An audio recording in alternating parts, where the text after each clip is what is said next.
Energy.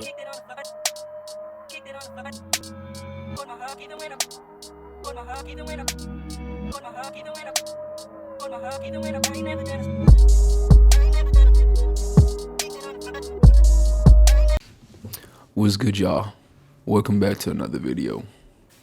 Today we're going to be talking about instant gratification versus delayed gratification. Alright? But before we get into that, I just want to ask you a simple question. What are the two most common characteristics of the most successful people on the planet? Well, to me, it's focus and sacrifice. Focus is self-explanatory because you can never expect to reach your goal if you can't dial into that goal for an extended period of time. You can never expect to reach something if you can't just lock in on that one specific thing and block everything else that doesn't matter. Sacrifice, on the other hand, is not as easily understood. I mean, the concept of sacrifice is easily understood. It's the exchange of one thing for the acquisition of another. Everybody understands that part of sacrifice, but most people don't really understand what true sacrifice is.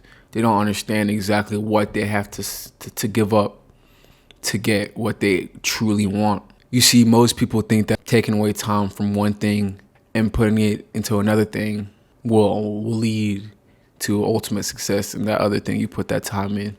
And even though this is true, this is very true, this is not the best way to think of sacrifice because it leaves gaps. And by this, I mean you will never be able to truly reach what you want if all you do is put time into it. It takes more than that. There are other things you will have to sacrifice way more important than time. Well, not more important than time, but other than time. Putting time into something is not enough to get it. You can't just get something just by sacrificing time into it. Let me explain what I mean with a scenario. Let's say you're 500 pounds. All you do is eat junk food, play video games, and watch TV all day, and you have a horrible sleep schedule. I almost said skeet. That's tough. Anyway, yeah, you have a horrible sleep schedule. One day you wake up and you decide, all right, I'm done being obese. I'm done being fat. I'm done being out of shape. So you take time away from TV and video games and start putting it into the gym, which is the right thing to do according to the definition of sacrifice, or the example of sacrifice that most people think that I gave you earlier, which is the exchange of time for success. So you start putting that work in the gym, and a couple of months go by and you see progress, but you don't see as much progress as you anticipated. So you start to ask yourself, what am I doing wrong? I'm putting time into the gym. Why aren't I seeing the results that I truly want? But you actually just answered your own question. You see, you only put time in the gym. You didn't sacrifice anything else but time. You didn't sacrifice your love for junk food. So you still have a horrible diet. You didn't sacrifice whatever keeps you up at night or prevents you from sleeping and having a regular sleeping schedule. You didn't sacrifice that. So you still have a horrible sleeping schedule. And anybody that knows anything about weight loss knows that just putting in time into the gym is not enough to lose weight.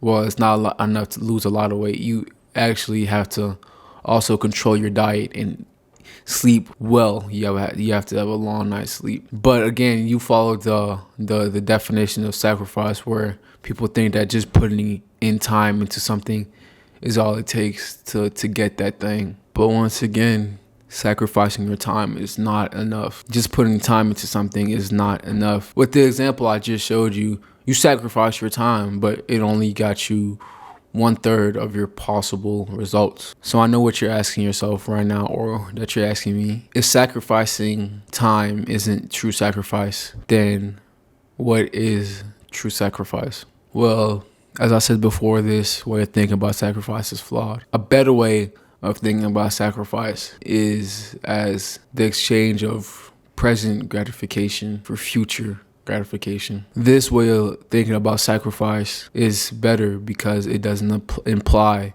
that just giving up one thing is all it takes to be to be successful. It doesn't imply that just giving up your time is all it takes to be successful. Rather, it implies that there are multiple things you have to sacrifice in the present in order to be successful in the future. And if you think about it, this makes complete sense.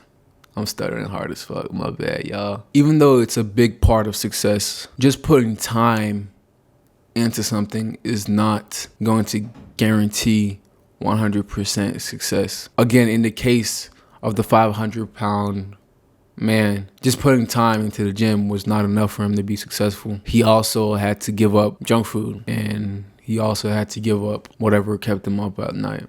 Another example of this is me with this YouTube shit. You see, of course I have to put in time into this, but putting in time into YouTube is not going to be enough. I have to also sacrifice my pride, because I am putting myself out there in front of millions of people that are more likely to judge me for things that I have no control over, rather than actually hear what I have to say. That's something I have to sacrifice. I have to sacrifice my pride.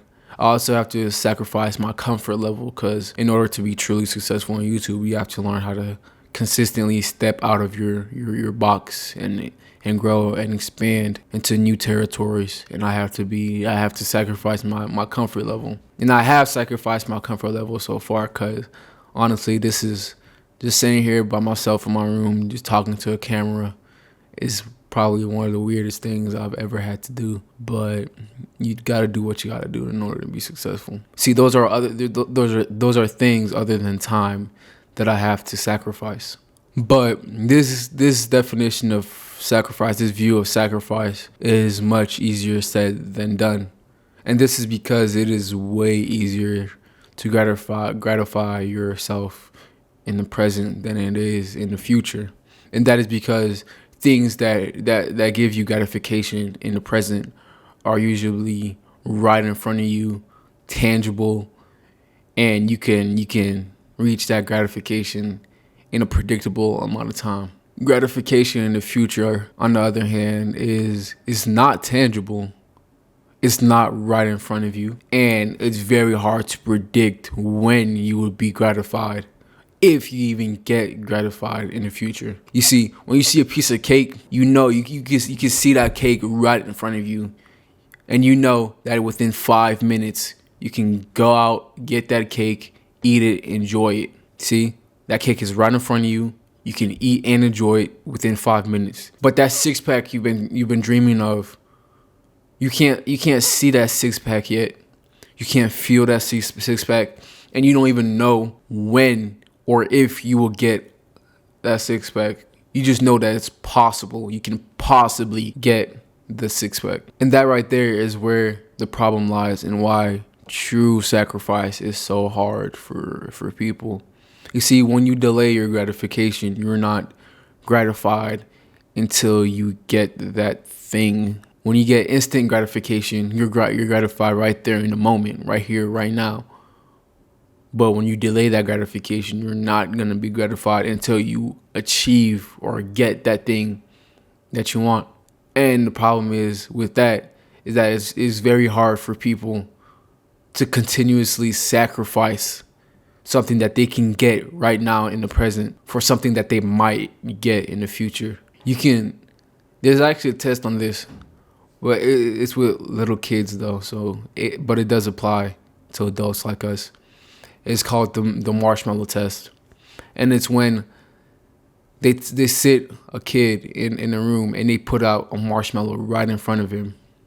And they tell him that he can have that marshmallow right there, right then. All right. Or he can wait 10 minutes and he can get another marshmallow. Most kids fail because they think to themselves, why wait for that other marshmallow when there's one right there, right in front of me? Patrice O'Neal actually had a great joke about this. And I'm not even going to try to repeat it because I'm going to butcher it. I'm going to just go ahead and play the clip. I went to exercise recently, and I tried to change my life and exercise. After I finished, I was saying to myself, I gotta do this tomorrow?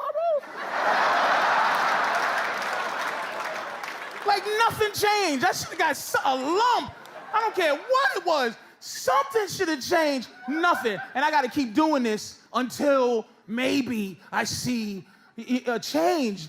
But I just can't. But the difficulty of delayed gratification is exactly why the people that do conquer it, the people that are able to fend off that desire for instant gratification, are the most successful people in the world. There's a reason why a lot of billionaires and millionaires always tell you that in order to be successful, you have to delay your gratification. But once again, it goes in one ear, comes out the other, because it's easier said than done.